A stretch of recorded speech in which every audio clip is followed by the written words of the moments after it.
Di sini kita akan membahas tentang proses kuasi-statik pada proses ekspansi dan kompresi volume. Oke, nah di sini proses kuasi-statik itu kenapa diperlukan? Karena dia menjamin pada tiap langkah ekspansi atau kompresi sistem berada dalam keadaan setimbang itu. Apa sih proses kuasi-statik itu? Jadi proses kuasi-statik ini kita bisa lihat dia tersusun dari dua kata ya, kuasi atau statik. Jadi kuasi ini seolah-olah gitulah, seolah-olah statik gitu. Apa maksudnya proses yang seolah-olah statik dan apa hubungannya dengan sistem itu yang berada dalam keadaan setimbang? Jadi begini. Misal sekarang kita akan ilustrasikan proses kompresi gas. Jadi di sini saya punya keadaan awal dan di sini keadaan setimbang, di mana tutupnya ini dia bisa bergerak bebas naik atau turun tergantung tekanan. Cuman di kondisi awal ini dia berada dalam keadaan setimbang sehingga tutupnya itu udah di situ aja. Jadi intinya tuh tekanan dari dalam gas ini sudah diimbangi oleh tekanan dari udara luar gitu. Kemudian saya ingin mengkompresi volumenya sampai ukurannya yang paling kecil di sini nih. Nah, kalau kita mau lakukan proses ini itu secara kuasi statik, itu artinya saya bisa lakukan dia itu sedikit demi sedikit saya mengkompresinya. Kemudian pada setiap langkah saya tunggu dulu dia keadaannya setimbang baru saya lanjutkan lagi. Nah, sekarang untuk mengilustrasikan apa proses yang tidak kuasi statik. Proses kalau tidak kuasi statik itu kita bisa saja dengan memberikan gaya gitu F yang continuous gitu, sehingga dia secara kontinu dia akan turun gitu, sehingga mencapai ke posisi akhir yang seperti ini volumenya gitu. Nah, proses yang dilakukan secara kontinu tadi itu bukan proses yang kuasi statik ya. Kalau prosesnya tidak kuasi statik itu kita tidak bisa menentukan apa besaran intensif sistem secara keseluruhan. Karena apa? Nah, kita bayangkan kalau F-nya itu kita tekan terus gitu tanpa henti gitu ya secara kontinu. Yang terjadi adalah apa? Jadi molekul-molekul yang dekat dengan tutup yang sebelah atas ini, misalnya dia sedang bergerak ke sana, dia akan tertumbuk dengan tutup dari tabung tadi yang sedang bergerak ke bawah. Artinya apa? Akan ada transfer energi gitu kan ya, akan ada transfer energi sehingga dia di sini lebih terpantul lebih cepat gitu. Nah, atau yang ini jadi ke sana gitu misalkan. Kemudian intinya ada penambahan gitu, penambahan energi sehingga secara umum tekanannya itu akan menjadi berbeda. Kita bisa pecah ini menjadi layer-layer misalnya, atau bagian-bagian lapisan-lapisan di dalam tabung itu, di mana setiap layernya kita akan menemukan nilai-nilai tekanan yang berbeda gitu dan nilai energi yang berbeda-beda juga gitu ya. Nah, di situ artinya apa? Jadi tekanan-tekanan di tiap layer ini bisa terdefinisikan secara lokal kan? Tuh. Karena terdefinisikan secara lokal beda-beda lah. Kalau ditanya berapa sih tekanan keseluruhan dari sistem, ya kita nggak tahu. Kita akan menanyakan di daerah mana di dalam sistem itu. Kalau sehingga kita bisa tentukan nilai tekanan dari keseluruhan sistem, karena di tiap layer ini tekanannya bisa beda. Nah, ini kalau sistem gasnya ideal, kita belum mempertimbangkan kondisi gas nyata atau gas real ya. Kalau gas real itu bahkan terdapat tambahan interaksi antar partikel gitu ya, yang saya gambarkan di sini dengan semacam garis biru yang menghubungkan ini, yang seperti pair ini. Nah, itu artinya apa? Ada interaksi, itu berarti ada gaya tarik-menarik ataupun tolak-menolak antar molekul. Nah, kalau kita berikan pair-pair itu yang bisa memberikan tolakan atau tarikan dari antar molekul, maka sistemnya akan menjadi lebih rumit lagi. Jadi sistemnya akan jadi lebih lokal lagi gitu ya. Nggak cuma layer-layer, tapi perbagian dari di dalam volume gas tersebut itu akan memiliki nilai tekanan dan temperatur yang bisa berbeda-beda dan kompleks gitu ya.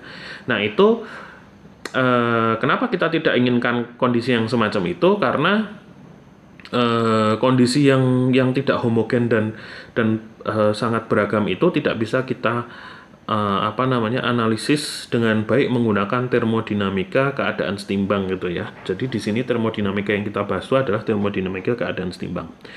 Nah, bagaimana upaya untuk menanggulangi permasalahan ini?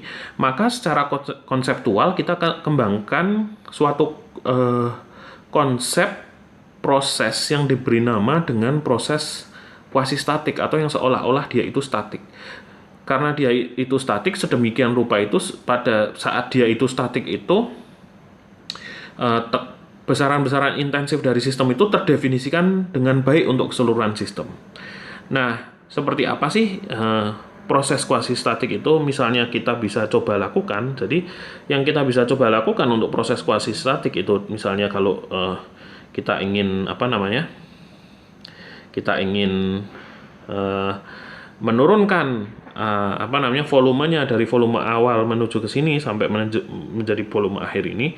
Caranya adalah ini contohnya, misalkan kita letakkan satu buah objek yang sangat kecil di sini.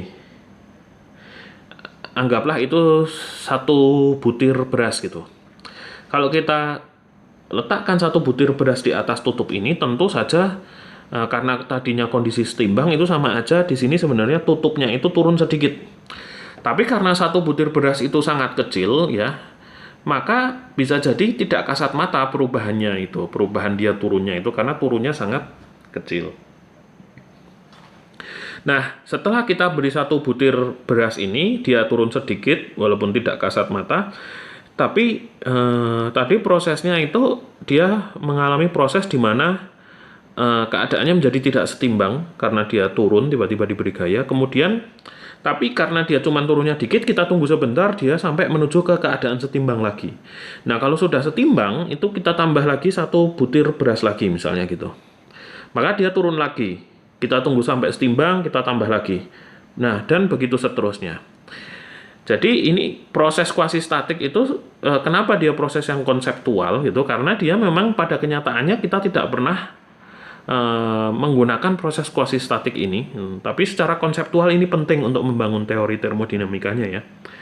Nah, kenapa kita tidak lakukan ini ya? Bisa Anda bayangkan untuk menekan volume yang sangat kecil aja mungkin butuh waktu yang sangat lama gitu kan.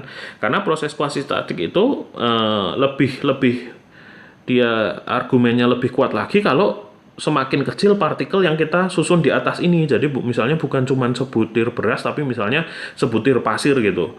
Sebutir pasir ditunggu lagi dia sampai setimbang, tambahin sebutir pasir lagi gitu. Jadi semakin kecil itu semakin menguatkan argumentasi proses kuasi-statik. Jadi untuk misalnya dari keadaan awal nomor 1 menuju ke keadaan nomor 2 itu ya misalnya di sini sudah ada tumpukan butir-butir beras gitu misalnya, ataupun butir pasir ataupun apapun itu yang kecil ukurannya, yang menurunkan tutupnya itu dengan kedalaman yang sangat kecil gitu, turunnya kecil sekali. Nah, jadi setiap ditambahkan ditunggu setimbang, tambahkan lagi satu butir, tunggu setimbang lagi sampai kita akhirnya mencapai. Nah, misalnya ini udah ada tumpukan dari partikel-partikel yang kecil tadi, entah itu sebutir beras atau sebutir pasir atau apapun itu secara konseptual gitu ya. Nah, di sini akhirnya kita mencapai kondisi volume akhir yang kita harapkan gitu ya. Nah, gimana kalau proses ekspansi? Proses ekspansi itu sebenarnya prosesnya juga sama. Kalau ini kan kompresi ya. Kalau ekspansi secara kuasi-statik ya dari sini kita pilih satu butir, kita angkat, diambil gitu. Kemudian pilih satu butir lagi, diambil, ditunggu setimbang. Kalau udah setimbang diambil lagi satu butir. Jadi di sini diambil satu-satu gitu. Diambil untuk ekspansi ya. Ekspansi itu prosesnya adalah diambil satu-satu bulirnya. Diambil satu-satu tapi ditunggu setimbang baru diambil berikutnya, ditunggu setimbang lagi sistemnya diambil berikutnya gitu. Nah, kenapa sih kita menginginkan proses kuasi-statik ini? Nah, salah satu kepentingannya adalah untuk menghitung kerja dari sistem untuk yang ideal gitu ya. Lalu apa gunanya kalau misalnya kita harus menganalisa proses kuasi-statik padahal sebenarnya kuasi-statik itu tidak pernah kita lakukan di kenyataan. Karena proses kuasi-statik ini nanti, kerja yang dihitung dari proses ini itu menjadi batas atas bagi apapun mesin-mesin yang kita buat gitu ya.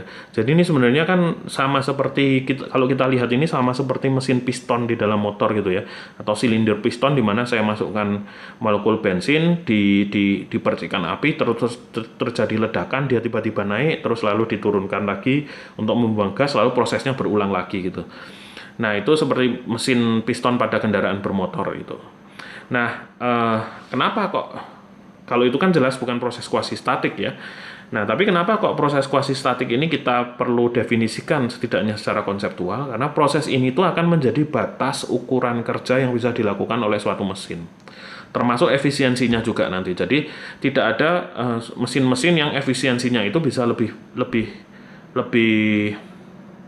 tinggi dari mesin-mesin yang bekerja secara kuasi statik. Nah, kuasi statik ini juga yang namanya kuasi statik ini, nah kita gunakan warna lain untuk yang namanya proses kuasi statik ini nanti berkaitan dengan proses yang reversible atau proses yang bisa dibalik. Nah itu mudahnya kaitannya adalah nanti dalam analisis termodinamika kita itu akan banyak berurusan dengan diagram tekanan dan volume gitu ya.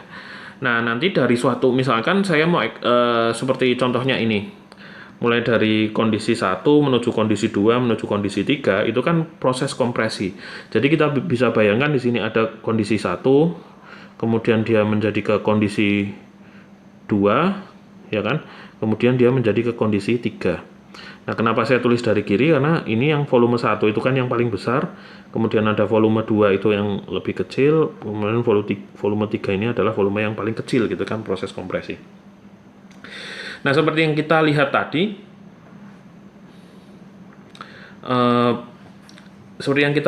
bahwa proses kompresi ini itu kalau dia dijalankan secara tiba-tiba dan secara kontinu dan tidak kuasi statik, maka besaran intensif itu tidak terdefinisikan.